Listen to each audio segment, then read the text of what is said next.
بسم اللہ الرحمن الرحیم۔ الحمدللہ میں نے بھی بڑے جوش اور جذبے کے ساتھ پاکستان آرمی کو جوائن کیا تھا اور ان لوگوں میں شامل ہوں جنہوں نے پاکستان کی سالمیت کی قسم کھائی ہوئی ہے۔ اور جنرل حمید گل نے بالکل درست کہا کہ آرمی افسر کبھی ریٹائرڈ نہیں ہوتا، نہ ٹائرڈ ہوتا ہے اور نہ ریٹائرڈ ہوتا ہے، اور یہ قسم ساقط نہیں ہوتی ہے یونیفارم اترنے کے اوپر، کیونکہ یہ تو ایک عہد ہوتا ہے جو اللہ تعالیٰ کے ساتھ کہ ہم اپنی قوم کے، اپنے ملک کے یعنی وفادار رہیں گے اور اللہ کی مدد سے اس کے رکھوالے رہیں گے۔ لیکن بہت کم لوگ اس پر قائم رہتے ہیں۔ یہ ایک ویڈیو میرے سامنے آیا، یہ ایئر فورس والوں کا ہے، نوجوانوں کا جو آفیسرز بن رہے ہیں، انہوں نے ایک عہد کر رہے ہیں، ایک شعر پڑھ رہے ہیں، اس کے بعد میں اس کے اوپر تبصرہ کروں گا۔ پہلے یہ سنیے۔ تجھ سے ایک نیا عہد وفا کرتے ہیں، مال کیا چیز ہے ہم جان فدا کرتے ہیں،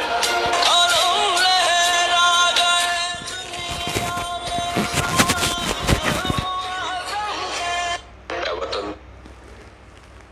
تجھ سے ایک نیا عہد وفا کرتے ہیں، مال کیا چیز ہے ہم جان فدا کرتے ہیں۔ یہ کہہ رہے ہیں کہ اے وطن ہم تم سے ایک عہد وفا کرتے ہیں، اے وطن ہم تم سے ایک عہد وفا کرتے ہیں، مال کیا چیز ہے ہم جان فدا کرتے ہیں۔ یہ کہہ رہے ہیں، یہ نوجوان افسر ہے، جوانی کا خون ہے، ان کو کیا معلوم کہ ان سے پہلے ان سے زیادہ جذبے والے اسی طرح کے عہد و پیمان کر کے آئے تھے، قسمیں کھا کے آئے تھے، لیکن جب پختہ عمر کو پہنچے اور خاص کر جب وقت آیا وفا کرنے کا تو انہوں نے جان کیا قربان کی، بلکہ اکثریت نے مال کو ترجیح دی، اکثریت نے مال کو ترجیح دی۔ 75 سال ہو گئے ہیں، کسی بڑے آدمی نے کوئی بڑی قربانی نہیں دی ہے، عہد و پیمان پورے نہیں کیے ہیں، اور سب نے اپنے بڑے بڑے مال بنائے ہیں۔ مال ان کی رگوں کے اندر اتر گیا۔ کسی نے بنی گالہ میں 300 کنال کے اوپر اپنا گھر بنایا، اور کسی نے چک شہزاد میں محل تعمیر کیا، کوئی رائے وینڈ میں جا کے محل بسایا کسی نے، کوئی دبئی میں، کوئی وہاں انگلینڈ میں، کوئی آسٹریلیا میں جا کے جزیرے کسی نے خریدے، اور کسی نے پوری اپنی نوکری کرنے کے بعد بھی پھر جا کے سعودیوں کی جا کے پھر غلامی کی، اور وہاں جا کے بڑی بڑے ریال اور بڑے بڑے محلات، اور وہاں یہودیوں کے اعلیٰ کاری بنے رہے۔ پاکستان کے لیے کسی نے کچھ نہیں سوچا۔ پاکستان کے اوپر کتنا برا وقت آ رہا ہے، لیکن آپ نے کبھی راحیل شریف کا کوئی بیان سنا ہو؟ کوئی حالانکہ تجربہ کار جرنیل گئے ہیں، کوئی نہ کوئی ٹویٹ ہو، کوئی ان کا بیان ہو، کوئی ان کا پاکستان کے لیے خیر خواہی کا ایک جملہ ہو، کوئی رائے ہو، کوئی تجویز ہو، کبھی خون کھولا ہو۔ جنرل باجوہ صاحب نے تو اینڈ کر دیا، انتہا کر دی، چوروں اور ڈاکوؤں کو ہمارے اوپر مسلط کر دیا۔ ان کی قسم ٹوٹ گئی ہے، یقین کیجیے، انہوں نے جو قسم کھائی تھی پاکستان کی سالمیت کی، تو اس قسم کا تقاضا تھا کہ ذرا سا بھی اگر محسوس ہو کہ یہ کام کرنے سے پاکستان کو نقصان ہوگا، پاکستان کو نقصان ہوگا، کوئی ایسا کام کیا جائے جس سے پاکستان کو نقصان ہوگا، اور پھر جان بوجھ کے وہ کر گزرے، تو اس کا مطلب یہ ہے کہ آپ نے وہ قسم توڑ دی ہے۔ بہت کم لوگ ہیں جنہوں نے عہد وفا کیا ہے، اور بہرحال ان سے کیا گلہ کیا جائے۔ لوگ تو گلہ کر رہے ہیں، آج کل سوشل میڈیا کے اوپر بہت زیادہ ان سے گلے شکوے ہو رہے ہیں اسٹیبلشمنٹ سے، اور ان کو کبھی نیوٹرلز کا نام دیا جاتا ہے، کبھی اور کچھ ناموں سے، ہینڈلر اور اس طریقے سے۔ لیکن مجھے اتنی بڑی حیرانگی کوئی نہیں ہے، کیونکہ اس کی وجہ یہ ہے کہ جو اللہ کا نہیں ہے پھر وہ کسی کا نہیں ہے۔ جو اللہ کا نہیں ہے، نہ وہ اپنی قوم کا ہے، نہ ملک کا ہے، نہ فوج کا ہے، کسی کا بھی نہیں ہے۔ جب اللہ کے نہیں ہو تو اس کے بعد تمہیں کس چیز کا ڈر ہے؟ جو وہ عہد و پیمان اللہ سے کر کے آئے تھے جب آدم علیہ السلام کی پشت میں تھے، ابھی جب اس نے پوچھا تھا الست بربکم، کیا میں تمہارا اکیلا معبود نہیں ہوں، میں تمہارا رب نہیں ہوں؟ قالوا بلا، سب نے کہا بالکل تو ہی ہے۔ تو اللہ تعالیٰ نے کہا، سورہ الاعراف کے اندر بتایا کہ یہ عہد و پیمان اس لیے لیے جا رہے ہیں کہ کل قیامت کے دن یہ نہ کہنا شروع کر دو کہ شرک تو ہمارے آباء و اجداد نے کیا تھا اور ہمیں پکڑ رہے ہیں مالک، اس وجہ سے جو اوپر سے ایک چیز چلی آ رہی ہے۔ تو یہ عذر بھی ختم کر دیا گیا کہ دیکھنا اپنے عقل کو استعمال کرنا اور عہد کو وفا کرنا، یہ عہد ہے۔ اسی عہد کو یاد دہانی کے لیے اللہ تعالیٰ نے کتابیں اتاری، ہر دور کے اندر انبیاء کو بھیجا، اسی عہد کو کہ دیکھو وعدہ کر کے آئے ہو اپنے مالک اور خالق سے کہ ہم تیرے ساتھ کسی کو شریک نہیں ٹھہرائیں گے، تو ہمارا اکیلا معبود ہے۔ اسی آزمائش میں ڈالے گئے ہو، اسی کے لیے پیدا کیے گئے ہو کہ تم اپنے اللہ کے علاوہ کسی اور کو معبود نہ مانو، کسی اور کو داتا نہ مانو، دستگیر نہ مانو، مشکل کشا نہ مانو، حاجت روا نہ مانو، غوث نہ مانو، واسطہ وسیلہ کسی اور کا نہیں ہے، رکوع اور سجدہ کسی اور کا نہیں ہے، توکل اور بھروسہ کسی اور کا نہیں ہے، وہ تمہارا رزق دینے والا مالک ہے، تمہیں مشکلات سے نکالنے والا مالک ہے۔ بس کہہ دو لا الہ الا اللہ محمد رسول اللہ۔ ہر دور کے اندر کلمے کا پہلا حصہ کبھی بدلی نہیں ہوا ہے، دوسرا حصہ بدلی ہوتا رہا ہے، انبیاء بدلی ہوتے رہے، رسول بدلی ہوتے رہے، شریعت بدلی ہوتی رہی ہے، لیکن الہ بدلی نہیں ہوا ہے۔ لیکن ہر دور میں مشرکین نے اصل میں الہ کو بدلی کیا ہے، دوسرے الہ بنائے ہیں۔ مشرکین مکہ کے 360 مشہور ہیں۔ محمد صلی اللہ علیہ وآلہ وسلم اللہ کے آخری رسول خاتم النبیین نے تمام انبیاء کی سنت کے مطابق، اللہ کے حکم کے مطابق اسی ایک مسئلے کو اٹھایا تھا، حالانکہ سارے مسائل موجود تھے جو آج پوری دنیا میں ہیں۔ سیاسی مسائل تھے، معاشی مسائل تھے، ہر طرح کے مسائل موجود تھے، غربت تھی، غلامی تھی، لیکن بات کہاں سے اٹھائی؟ الہکم الہ واحد، تمہارا ایک الہ ہے۔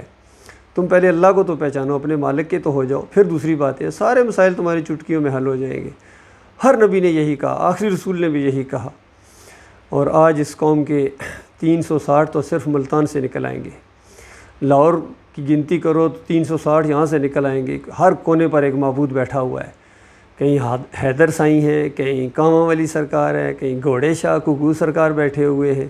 کہیں مکی سرکار بیٹھے ہوئے ہیں، کہیں بھاٹی والی سرکار بیٹھے ہوئے ہیں، گنے نہیں جا سکتے ان کے معبود، اور پھر کہتے ہیں ہم کلمہ پڑھتے ہیں۔ تمہارے کلمے کی اسی وقت چھٹی ہو جاتی ہے جب کوئی مزار بنتا ہے، جب چادر چڑھائی جاتی ہے، جب عرس اور میلے ہوتے ہیں، یا علی مدد کا جیسا نعرہ لگتا ہے لا الہ الا اللہ ختم ہو جاتا ہے تمہارا، یا رسول مدد کا جیسا نعرہ لگتا ہے تمہارا لا الہ الا اللہ ختم ہو جاتا ہے۔ حتیٰ کہ جب تم کہتے ہو کہ جمہوریت کا نظام ہماری بقا ہے، ہم بس اس کو پالش کریں گے، اس بت کو، تمہارا لا الہ الا اللہ ختم ہو جاتا ہے۔ جب تم پیسے کے بندے بن جاتے ہو، امریکہ کے بندے، روس کے بندے، چائنا کے بندے، سعودیوں کے بندوں،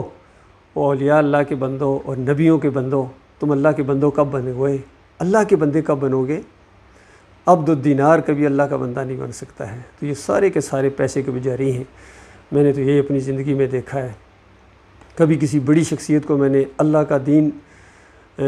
نظر انداز ہوتے دیکھتے کہ اللہ کی کوئی شریعت ٹوٹتے ہوئے دیکھے اور اس کا خون کھول اٹھے، میں نے نہیں دیکھا اپنی پوری زندگی کے اندر۔ جتنے آئے ہیں فریبکار آئے ہیں، چاہے وہ مذہبی انداز سے آئے ہوں، 9 ستارے گٹھے ہوئے ہوں، یا متحدہ مجلس عمل ہو، یا اب فضل الرحمان ہو، یا طاہر القادری ہو، یا عمران خان ہو، سارے کے سارے خالص اسلام آباد کے بھوکے ہیں اور دھوکہ دیتے ہیں قوم کو۔ یقین کیجئے یوتھ کو بار بار دھوکہ دیتے ہیں، بار بار ان کو اس جال کے اندر جکڑتے ہیں، اور ہر ایک کوئی روٹی کپڑے اور مکان کا لالچ دیتا ہے، کوئی نوکریوں کا لالچ دیتا ہے ان کو، کوئی جو ہے ان کو کہتا ہے میں مدینہ ریاست بنا دوں گا۔ سب جھوٹے ہیں، سب جھوٹے ہیں، سب جھوٹے ہیں۔ کوئی ظالم نہیں کہتا ہے کہ اللہ کی بندگی کریں گے، میں خود اللہ کا بندہ ہوں، تمہیں بھی اللہ کی بندگی کی رہنمائی کروں گا،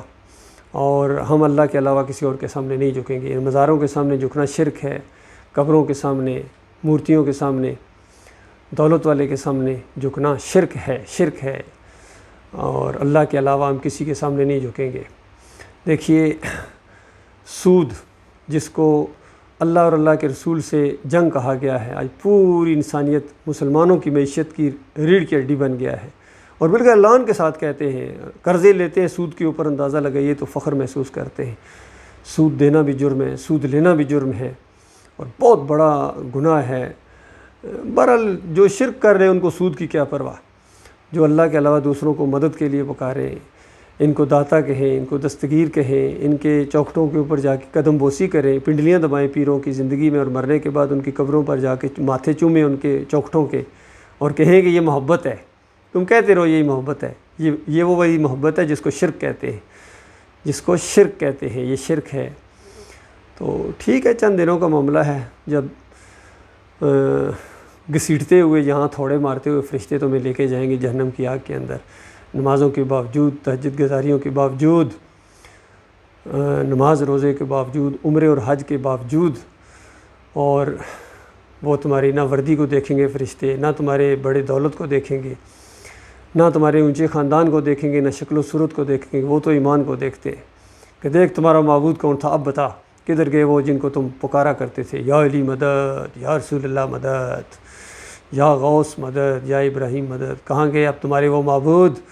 کہاں گئی وہ تمہاری پارٹیاں، پکار اپنے لیڈر کو، پکار اپنے سرداروں کو، کدھر گئے تمہارے وہ جرنیل جو کہتے تھے ہم جوانوں کے بڑے خیر خواہ ہیں، کہاں بکار ان کو، اب تمہیں اس عذاب سے بچا سکتے ہیں۔ اس وقت یہ سارے پیچھے چلنے والے، خاص کر ووٹر، یہ ورکر، یہ جوان، یہ یوتھ، یہ جان جائیں گے کہ مارے گئے اور ان بڑوں نے مروا دیا، پھر ان کے اوپر لعنتیں بھیجیں گے، واپسی نہیں ہے۔ آج موقع ہے اللہ کے بندوں، غور و فکر کرو، ایمان خالص کی طرف آؤ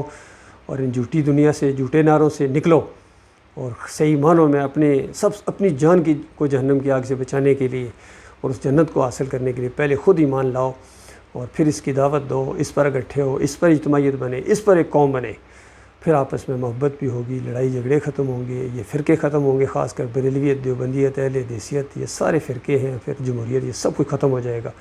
اگر تمہارے اندر کوئی ایمان کی رمق پیدا ہو جائے، جاگ جائے وہ جو چنگاری جس کو میں جگانے کی کوشش کر رہا ہوں گزشتہ 38 سال سے، اور گزشتہ 10-11 سال سے اس انداز سے، یہ جو یوٹیوب کا دور اور یہ جو خاص کر سوشل میڈیا کا دور، واٹس اپ، ٹویٹر، ان چیزوں کے اوپر بھی میں اپنے بھائیوں کو جگانے کی کوشش کر رہا ہوں۔ یہ سوئے ہوئے گہری نیند سوئے ہوئے خرگوش کی نیند، اور یہ اٹھ نہیں رہے ہیں، اور مجھے خطرہ ہے کہیں نیند کے اندر تم سوتے نہ مارے جاؤ۔ اللہ تعالیٰ غور و فکر کرنے کی توفیق عطا فرمائے۔